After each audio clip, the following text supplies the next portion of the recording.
Everyone complains about $70 games, but let's be honest, most of them aren't even worth half of that.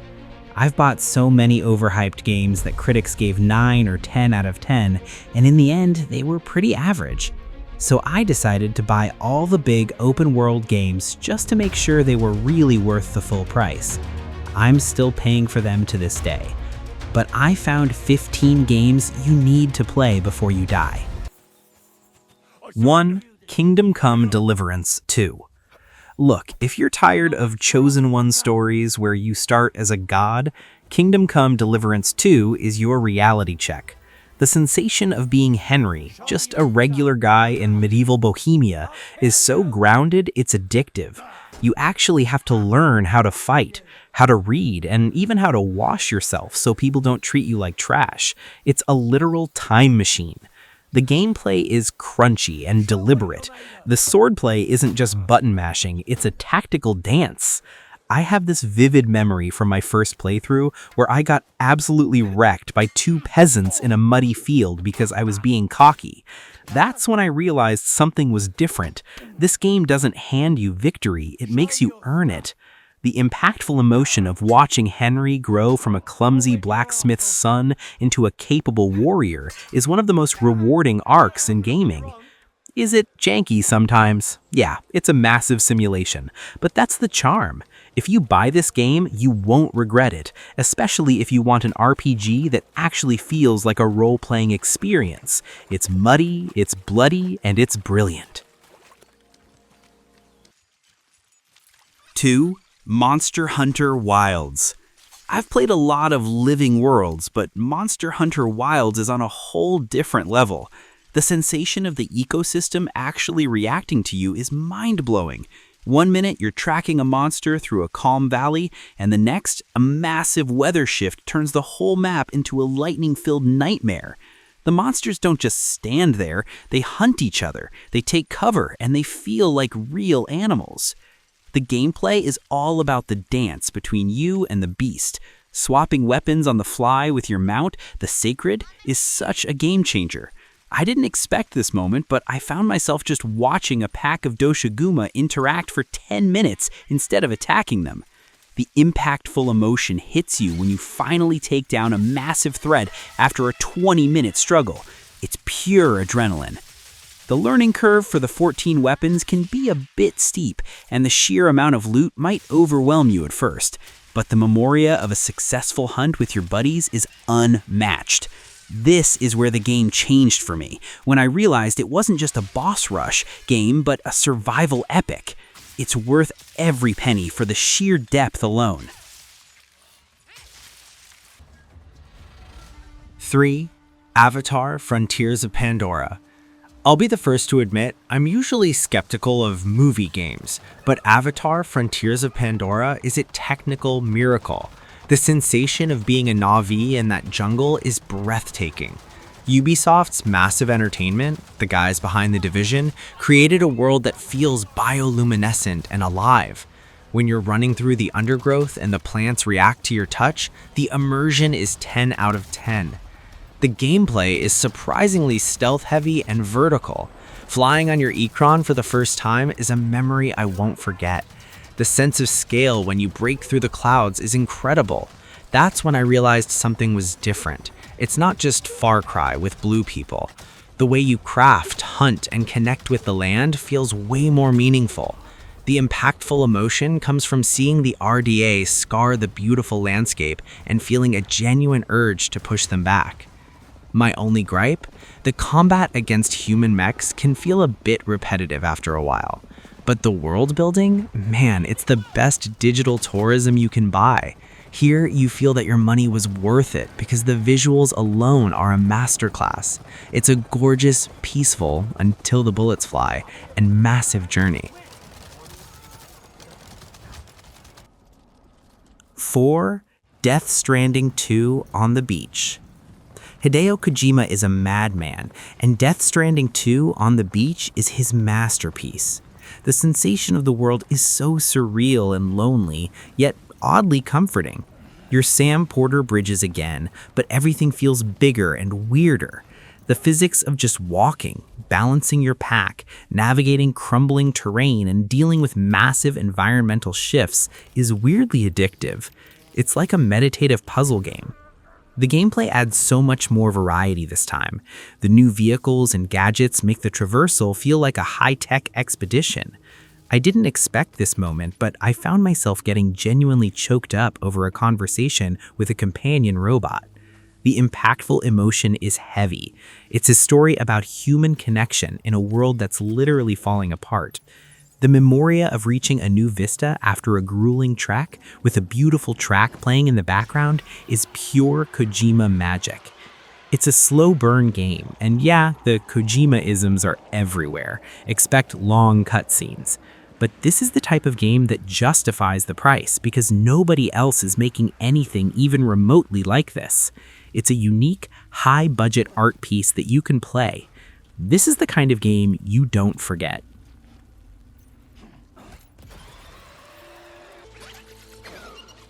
Number 5, Horizon Forbidden West.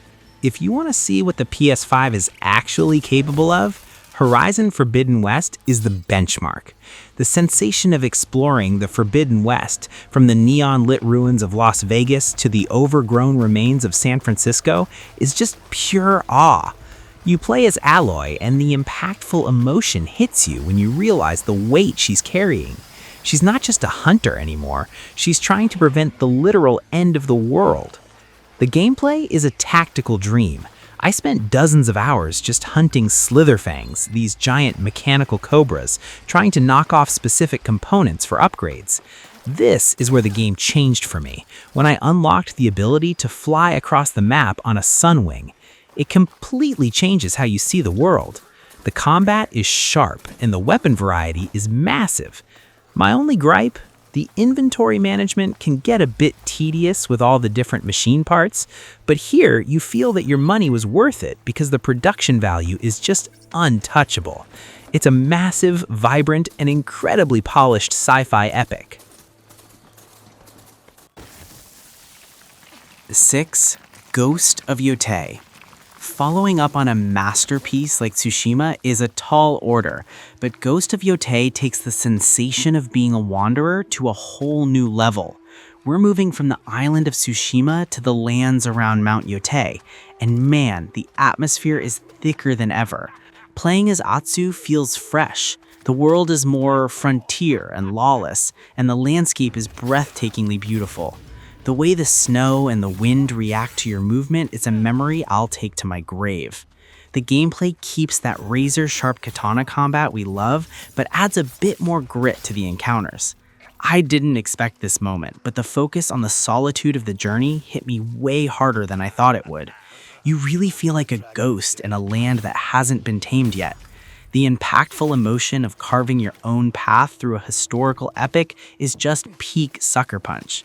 It's a more focused experience than some other bloated open world games, and that's why it works. If you buy this game, you won't regret it.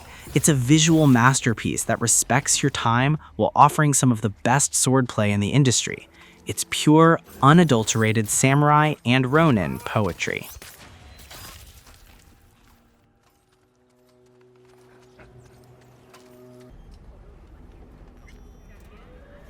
Number 7. Cyberpunk 2077.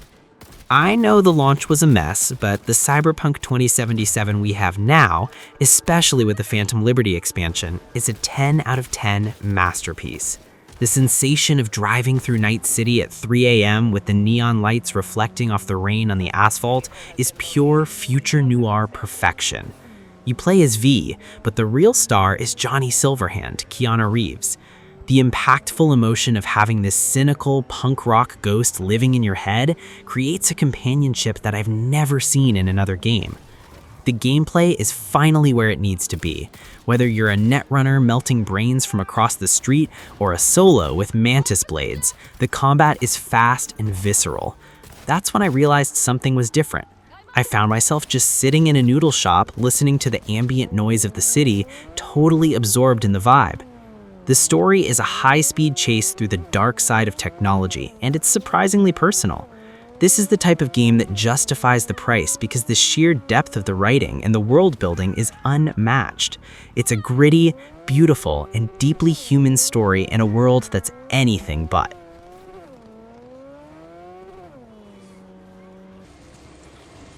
Eight, Days Gone Remastered.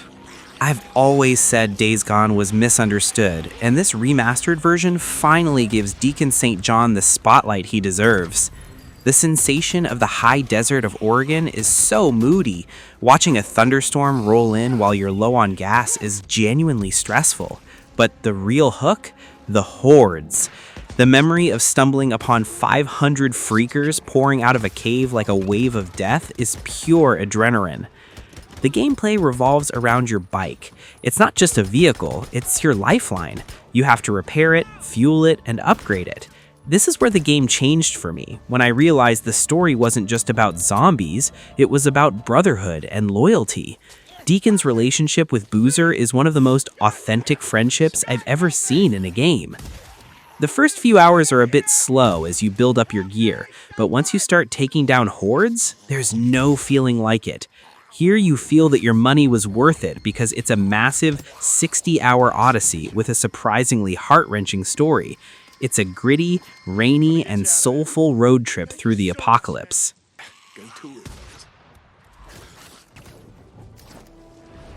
9. Marvel's Spider-Man 2. Swinging through Manhattan in Marvel's Spider-Man 2 is, hands down, the most therapeutic thing I've ever done in a game. The sensation of momentum, the way the music swells as you dive off the Avengers Tower and pull up at the last second, is just perfection. Insomniac didn't just make a superhero game, they made a New York simulator. The memory of Peter trying to balance his messy personal life while the city falls apart around him makes the stakes feel so much higher than your average comic book movie. The gameplay is a rhythmic dance. Switching between Peter and Miles is seamless, and those new web wings change the way you see the city skyline. But it's the heart of the story that steals the show. The impactful emotion hits you hard during the Kraven and Venom arcs.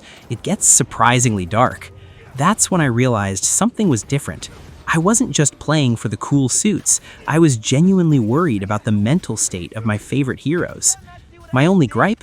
Some of the side missions can feel a bit like busy work, but everything else? It's a 10 out of 10 polish. If you buy this game, you won't regret it. It's the ultimate love letter to the character, and a reminder of why we love heroes in the first place.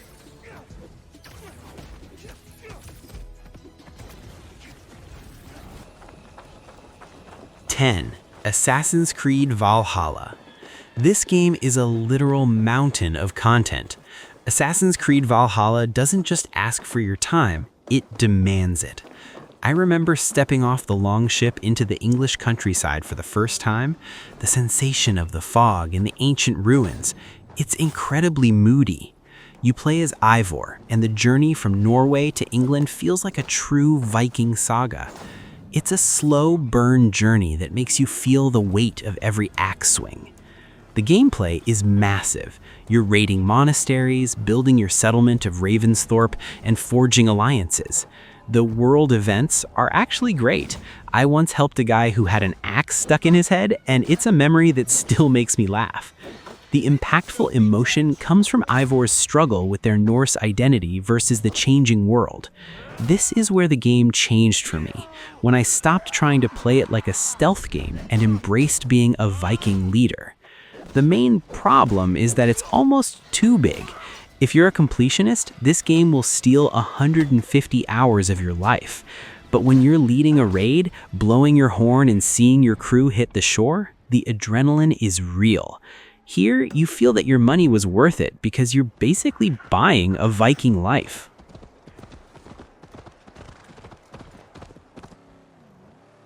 11. Mad Max. I am still convinced Mad Max is one of the most underrated open-world games ever made. The sensation of the Great White, this dried-up seabed, is just hauntingly beautiful. Your car, the magnum opus, is the real protagonist here.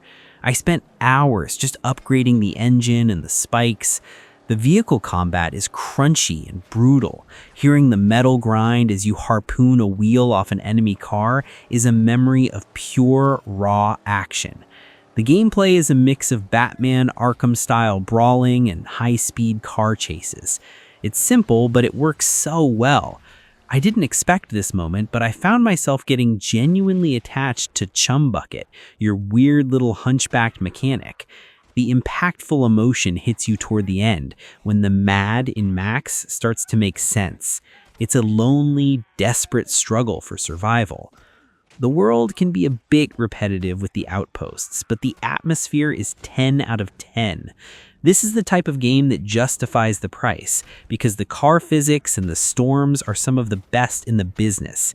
If you like Fury Road, this is a must-play. It's a dusty, gasoline-soaked masterpiece.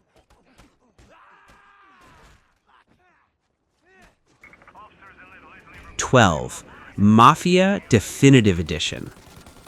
This isn't your typical sandbox where you go around causing chaos. Mafia Definitive Edition is a cinematic crime drama that uses its open world as a stunning stage. The sensation of Lost Heaven in the 1930s is incredible. The jazz on the radio, the heavy handling of the old cars, and the rain-slicked streets. You play as Tommy Angelo, and watching his rise and fall in the Salieri family has a massive, impactful emotion. The gameplay is focused, the shooting is weighty, and the simulation driving mode makes every chase feel like a life or death struggle. That's when I realized something was different. When I realized I wasn't playing GTA, I was playing a period piece. The memory of the Fair Play racing mission, yes, the famous one, is a test of patience that makes the victory feel so much sweeter. It's a shorter experience than others on this list, but the quality of the acting and the lighting is top tier. Here you feel that your money was worth it because it feels like playing through a $200 million Scorsese movie. It's a tight, focused, and incredibly atmospheric story about loyalty and betrayal.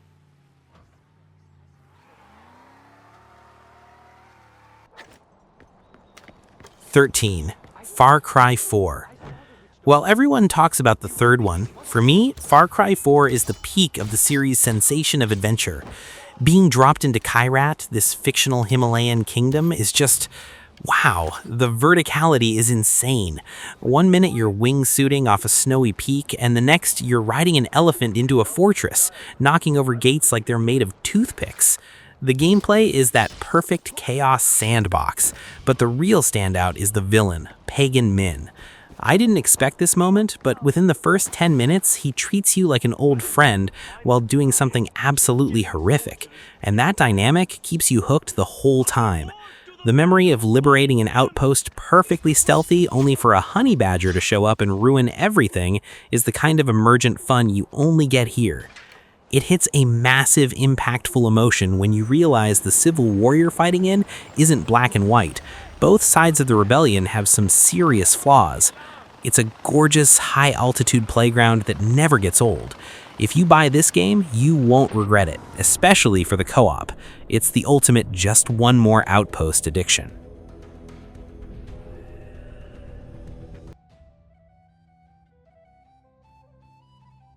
(14) The Witcher 3 Wild Hunt Complete Edition. I've lost hundreds of hours to Geralt of Rivia, and The Witcher 3 still manages to steal my time today. The sensation of the wind howling through the trees in Velen while a Lele Lay track starts to play in the background gives me goosebumps every single time. It's a world that feels morally gray. There's no easy choice, and the impactful emotion of seeing the consequences of your actions 50 hours later is devastating. The gameplay is legendary for its side quests. In most games, a fetch quest is boring, but here, finding a missing goat might lead you into a tragic story about an ancient curse. This is where the game changed for me, when I realized I wasn't playing for the XP anymore. I was playing because I genuinely cared about Ciri, Yennefer, and the people of this broken world. The Memory of the Bloody Baron questline is, in my opinion, the best writing in gaming history. With the complete edition, the graphics and the loading times on modern hardware make it feel brand new. Here, you feel that your money was worth it because the two expansions, Hearts of Stone and Blood and Wine, are basically full games themselves. It's a masterclass in world building that every gamer needs to experience.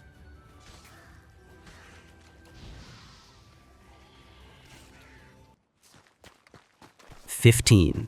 Red Dead Redemption 2. We're ending with what I consider the most detailed world ever built. Red Dead Redemption 2 isn't just a game, it's a living, breathing simulation. The sensation of the Old West is so heavy and deliberate. The way the mud sticks to your boots, the way you have to brush your horse, the way the light filters through the morning mist in Saint Denis. It forces you to slow down and actually exist in 1899.